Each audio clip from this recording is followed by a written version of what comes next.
यह भी एक कड़वी सच्चाई है कि जो भी एस्पिरेंट यूपीएससी और अदर पीसीएस एग्जाम की तैयारी कर रहे हैं उनमें से सबका सिलेक्शन नहीं होना है।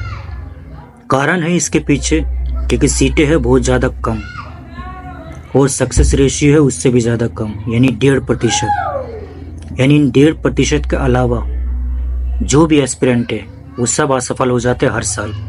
उनको फिर से शून्य से तैयारी करनी पड़ती है और इसमें भी गारंटी नहीं होती है कि दोबारा एग्ज़ाम निकल ही जाएगा।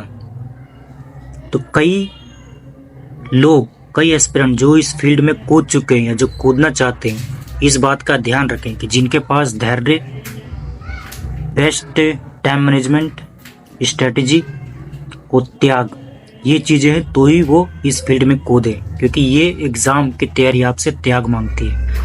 आपके दोस्त छूट सकते हैं, रिश्तेदार छूट सकते हैं, आपका सोशल कनेक्शन छूट सकता है, यानी उससे आप दूर हो जाते हैं। आपको एक 4 दीवारी कमरे में कैद होकर के आपको तैयारी करनी पड़ती है।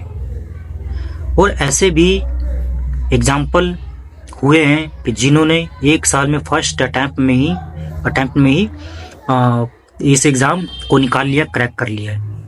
लेकिन उसके पीछे एक कारण होता है कि जैसे या तो उनका एजुकेशनल बैकग्राउंड बहुत अच्छा होगा, फाइनेंशियल सपोर्ट अच्छा होगा, माता पिता का फाइनेंशियली और एजुकेशनल बैकग्राउंड अच्छा होगा, तो इनका भी बहुत ज़्यादा प्रभाव पड़ता है एक स्टूडेंट या एस्पिरेंट को सफल बनाने में।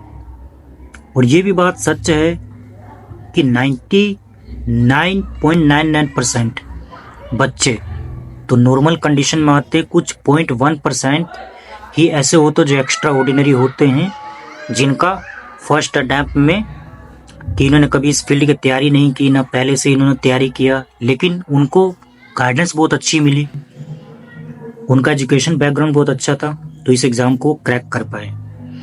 और यूट्यूब पर जितने भी आपको सफल यूपीएससी एस्पिरेंट जिनका सिलेक्शन हो चुका है या पीसीएस एग्ज़ाम में जिसका सिलेक्शन हो चुका है, वो सभी बातें आपको सच नहीं बताते हैं।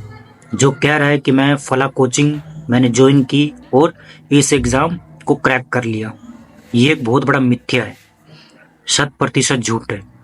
ये कोई भी कोचिंग ज्वाइन करे, कोचिंग के जो मेंबर्स हैं, टीचर्स हैं, वो आपको खुद ही गारंटी नहीं देंगे कि हमारा जो भी मटेरियल है उससे आप इस एग्ज़ाम की तैयारी कर लें और आपका सिलेक्शन हो जाएगा,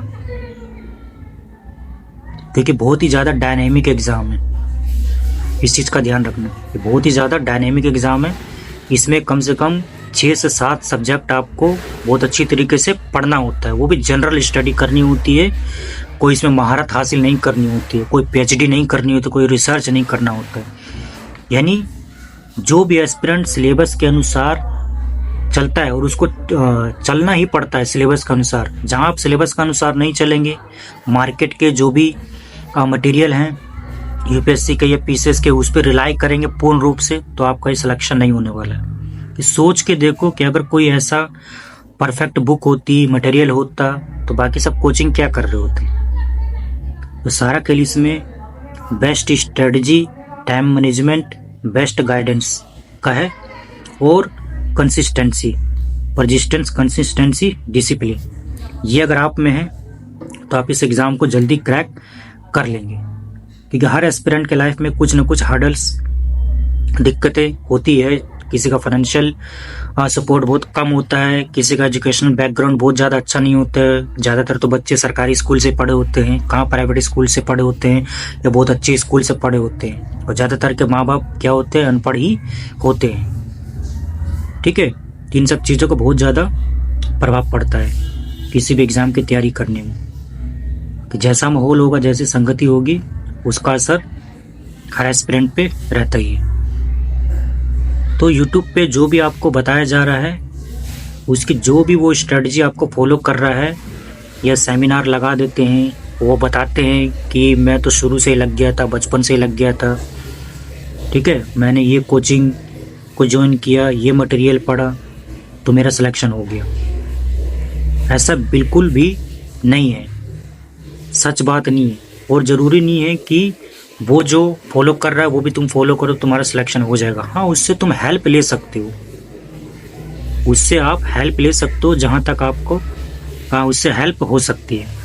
पूर्ण रूप से रिलाई नहीं करना है। अंततः आपको सेल्फ स्टडी करनी पड़ेगी, अपनी कमियों को तराशना होगा, यानी उसको आपको स्ट्रॉन्ग बनाना पड़ेगा, आपको वीक पॉइंट्स को। ठीक है, आपका जो भी स्ट्रॉन्ग पॉइंट्स है उससे तो आप टैकल कर जाएंगे, वो तो है ही, लेकिन आपको जो वीक पॉइंट्स है, जो आपकी वीकनेस है, उसको आपको स्ट्रॉन्ग बनाना पड़ेगा, चाहे वो आपका सब्जेक्ट हो, बोलने की कला हो, कम्युनिकेशंस हो।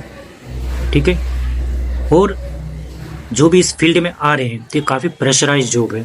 ये मत सोचना बाहर की जो दुनिया जो आपको दिखाई जा रही है यूट्यूब पे, बहुत ही ज़्यादा चकाचौंध, जो एक IAS IPS की जो लाइफ आपको दिखाई जाती है, वैसा बिल्कुल नहीं है। बहुत ही ज़्यादा प्रेशराइज जॉब है। जो जिला संभालते हैं, तो जो इस सिलेक्शन ले चुके उससे पूछना कितना प्रेशराइज जॉब है।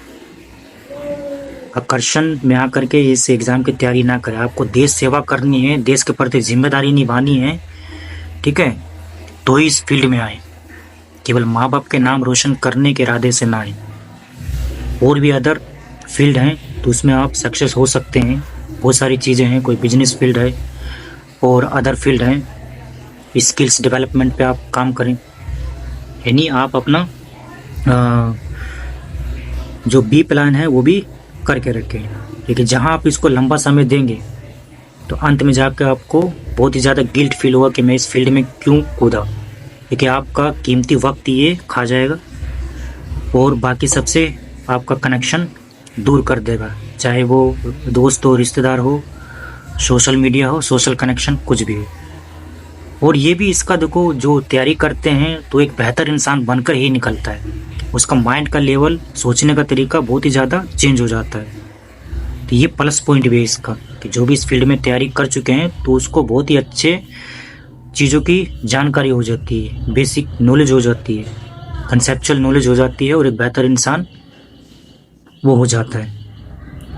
ठीक है, तो अंततः मैं यही कहना चाहूँगा कि इसका सक्सेस रेशियो बहुत कम है और जो भी इस फील्ड में कूद रहे हैं तो ध्यान से कूदें, इन सब बातों को ध्यान में रख करके इस फील्ड में आए। और अगर आपको आना है तो 2 साल से इसको ज़्यादा ना दें, 2 साल बहुत अच्छी तरीके से तैयारी करें, फिर कोई आप अपना बिजनेस करें या कोई जॉब पकड़ ले, उस जॉब करते हुए, बिजनेस करते हुए इससे एग्ज़ाम की तैयारी करना ही सबसे ज़्यादा उचित रहेगा आपके लिए, वरना अंत में आपको पछताना पड़ सकता है। आपके पास कोई बचेगा भी नहीं कि किसी के कंधे पे सर रख करके आप रो सकें। ओके, ठीक है, तो आप इन सब बातों का ध्यान रखें। मिलते हैं नेक्स्ट वीडियो में। आप सभी का धन्यवाद। Best of luck.